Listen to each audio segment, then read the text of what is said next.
उत्तर प्रदेश में सीएम योगी के शपथ ग्रहण से पहले हलचल तेज। कल अमित शाह जाएंगे लखनऊ। 24 मार्च को बीजेपी विधायक दल की बैठक। 25 मार्च को शाम 4 बजे इकाना स्टेडियम में सीएम पद की शपथ लेंगे योगी।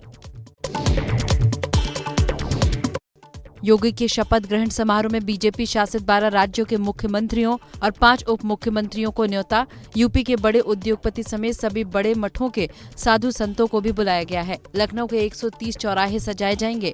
25 मार्च को होगा योगी का शपथ ग्रहण। यूपी में योगी मंत्रिमंडल में फिर हो सकते हैं 2 से 3 डिप्टी सीएम। सूत्रों के मुताबिक केशव मौर्य के अलावा बेबी रानी मौर्य और ब्रजेश पाठक को डिप्टी सीएम बनाया जा सकता है। समाजवादी पार्टी के अध्यक्ष अखिलेश यादव ने लोकसभा की सदस्यता से इस्तीफा दिया। अखिलेश इस बार मैनपुरी के करहल से विधानसभा चुनाव जीते हैं और उन्होंने राज्य में ही रहने का फैसला किया है। आजम खान ने भी लोकसभा से इस्तीफा दिया। उत्तराखंड में कल दोपहर 3:30 बजे होगा शपथ ग्रहण। धामी के साथ कैबिनेट को भी शपथ दिलाई जाएगी। शपथ ग्रहण समारोह देहरादून के परेड ग्राउंड में होगा, जिसके लिए तैयारियां अंतिम जोरों पर है। पीएम मोदी से मिलेंगे भगवंत मान। पंजाब का मुख्यमंत्री बनने के बाद पहली बार पीएम मोदी से मुलाकात होगी। गुरुवार 24 अप्रैल को सुबह 11 बजे पीएम मोदी से होगी मुलाकात। कल बिहार के सांसदों से मिलेंगे पीएम मोदी। सुबह नाश्ते पर पीएम मोदी की ये मुलाकात होगी। मुंबई में ईडी की बड़ी कार्रवाई। ईडी ने सीएम उद्धव ठाकरे के रिश्तेदार श्रीधर पटानकर से जुड़े ठिकानों पर कार्रवाई की। ईडी ने नीलांबरी अपार्टमेंट के 11 फ्लैट सील किए, जिसकी कीमत 6 करोड़ 45 लाख बताई जा रही है। बीजेपी का निशाना, कहा घोटालेबाजों को छोड़ेंगे नहीं। जहां बीजेपी के शासन नहीं है या बीजेपी सत्ता से दूर हो गई है, इससे राज्यों में इस प्रकार से केंद्रीय जांच एजेंसी जोरदार तरीके से कार्रवाई कर रही है। पश्चिम बंगाल के रामपुरहाट में टीएमसी नेता की हत्या के बाद हिंसा। कई घरों में आग लगा दी गई। आग में झुलसकर 10 लोगों की मौत। घटना के बाद से पूरे इलाके में तनाव का माहौल।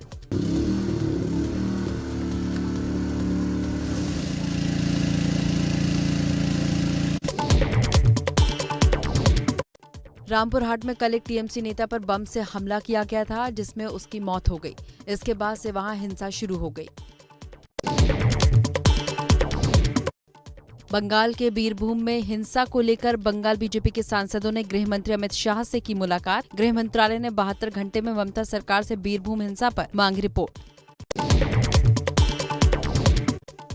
जम्मू कश्मीर में निवेश बढ़ाने पर जोर। यूएई के तमाम इन्वेस्टर जम्मू कश्मीर पहुंचे। कश्मीर के उपराज्यपाल मनोज सिन्हा ने कहा, कश्मीर में 70,000 करोड़ के निवेश का लक्ष्य। अब तक 27,000 करोड़ का निवेश हो चुका है। दुबई के दौरे के बाद जो बातचीत हुई थी, पहला डेलीगेशन आया है। भविष्य में मैं ऐसे और डेलीगेशंस की उम्मीद कर रहा हूँ। अच्छी चर्चा उन लोगों से हुई है।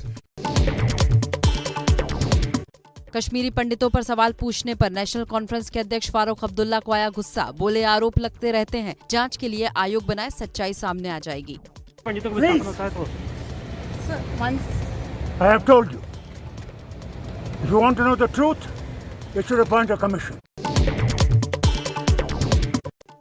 जम्मू कश्मीर में कांग्रेस को झटका। पूर्व सांसद कर्ण सिंह के बेटे विक्रमादित्य सिंह ने कांग्रेस से दिया इस्तीफा। सोनिया को चिट्ठी में कहा, कांग्रेस नहीं समझ रही जम्मू कश्मीर के लोगों की भावना। सूत्रों के मुताबिक कर्ण सिंह भी नाराज। हरियाणा विधानसभा में धर्म परिवर्तन विरोधी बिल पास हुआ। कांग्रेस ने बिल का विरोध करते हुए किया जोरदार हंगामा। चारा घोटाले में सजा काट रहे लालू यादव की तबीयत बिगड़ी। लालू यादव का एम्स में होगा इलाज। रिम्स के डॉक्टर्स ने कहा, लालू की तबीयत खराब होती जा रही है। दिल्ली के तीनों निगमों को एक करने का प्रस्ताव कैबिनेट में हुआ मंजूर। केंद्रीय कैबिनेट ने प्रस्ताव पर लगाई मुहर। संसद के इसी सत्र में लाया जाएगा प्रस्ताव। सेंट्रल यूनिवर्सिटी में दाखिले के लिए यूजीसी का बड़ा फैसला। अब नंबर के आधार पर नहीं, प्रवेश परीक्षा के आधार पर दाखिला मिलेगा। जुलाई के पहले हफ्ते में होगी प्रवेश परीक्षा। दिल्ली में भगत सिंह के नाम पर खोला जाएगा स्कूल। सीएम अरविंद केजरीवाल ने किया ऐलान, स्कूल में दी जाएगी मुफ्त शिक्षा। स्कूल का नाम होगा शहीद Bhagat Singh armed forces preparatory school. ये स्कूल पूरी तरह से फ्री होगा। केंद्रीय मंत्री नितिन गडकरी बोले 8 पैसेंजर्स वाली गाड़ियों में 6 एयरबैग होने जरूरी। गडकरी ने कहा 2024 तक अमेरिका जैसी होंगी भारत की सड़कें। कि 2024 समाप्त होने के पहले हिंदुस्तान का रोड इंफ्रास्ट्रक्चर अमेरिका के बराबर होगा, ये विश्वास मैं दिलाना चाहता हूँ। इमरान खान के खिलाफ पाकिस्तान की संसद में अविश्वास प्रस्ताव आएगा। स्पीकर ने प्रस्ताव पेश करने की मंजूरी दी है। 28 मार्च को वोटिंग संभव। पाकिस्तान में सियासी संकट के बीच पाकिस्तान मुस्लिम नवाज गुट का ऐलान। उनकी तरफ से शहबाज शरीफ होंगे पीएम उम्मीदवार। कि आपको बचाने अब कोई नहीं आएगा, आपकी game is now over. Pakistan के सिंध प्रांत में 18 साल की हिंदू लड़की की गोली मारकर हत्या। बदमाशों ने पहले लड़की को अगवा करने की कोशिश की, लेकिन कामयाब न होने पर मारी गोली। बिहार में जहरीली शराब से मौत पर सियासत गर्म। आरजेडी के नेता शिवानंद तिवारी ने नीतीश सरकार की शराबबंदी पर उठाए सवाल। आप सचमुच संवेदनशील हैं और देख रहे हैं कि यहाँ साहब इस तरह की घटनाएं हो रही हैं, तो एप्रोप्रिएट कदम उठाना ये तो आपकी जवाबदेही है। कोरोना काल में भारतीय रेल की बम्पर कमाई। मध्य रेलवे ने जुर्माने के रूप में 200 करोड़ से ज्यादा की कमाई की। श्रीनगर के सौरा इलाके में आतंकियों के साथ मुठभेड़। आतंकियों से मुठभेड़ में एक पुलिसकर्मी आमिर हुसैन शहीद हुए। अमृतसर के मजीठा इलाके के अनैतपुरा गांव में जाट समुदाय और गुर्जर समुदाय के बीच हुई खूनी झड़प। झगड़े में 2 लोगों की मौत, 3 से 4 लोग घायल। ट्रैक्टर ट्रॉली रास्ते में से निकालने को लेकर हुआ था झगड़ा। गाजियाबाद के राजनगर में बाइक टकराने के विवाद में रिटायर्ड दारोगा की गोली मारकर हत्या। दारोगा के बेटे को पीट कर गंभीर रूप से जख्मी किया। यूपी की तर्ज पर एमपी में भी चला शिवराज का बुलडोजर। रतलाम में पुलिस ने पहले आरोपियों का शहर भर में निकाला जुलूस, फिर बुलडोजर से तोड़े मकान।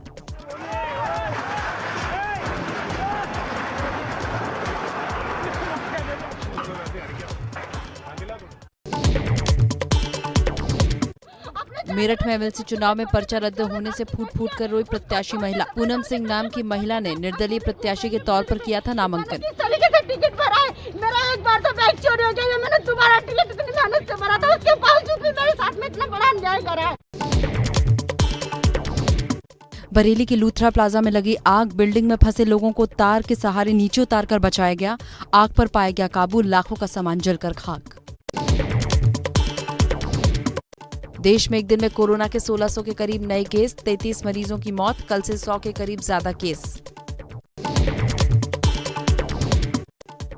सूरत में बढ़ा कुल्हड़ पिज्जा का क्रेज। सूरत के चिराग कलवानी ने बनाई है डिश। मिट्टी के बर्तन में पनीर पिज्जा परोसा जा रहा है। ग्राहकों के बीच काफी लोकप्रिय। देश में बढ़े पेट्रोल डीजल के दाम। दोनों में 80 पैसे प्रति लीटर का इजाफा। बढ़ी हुई कीमतें सुबह 6 बजे से लागू हुई। विपक्ष ने साधा निशाना। ईंधन तेल के अलावा घरेलू एलपीजी सिलेंडर भी आज से 50 रुपए महंगा। दिल्ली में जो सिलेंडर अभी तक 900 रुपए का था, वो 950 रुपए का मिलेगा। लखनऊ में रसोई गैस सिलेंडर की कीमत 938 रुपए से बढ़कर 988 रुपए हुई। राज्यसभा में महंगाई के मुद्दे पर जोरदार हंगामा। विपक्षी सदस्यों ने की नारेबाजी। हंगामे के बाद राज्यसभा की कार्यवाही को स्थगित कर दिया गया।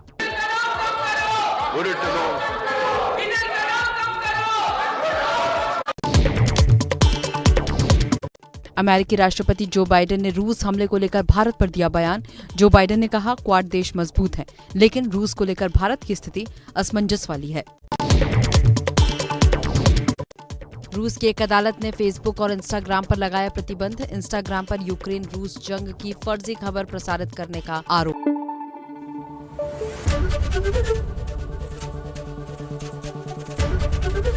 एबीपी न्यूज आपको रखे आगे।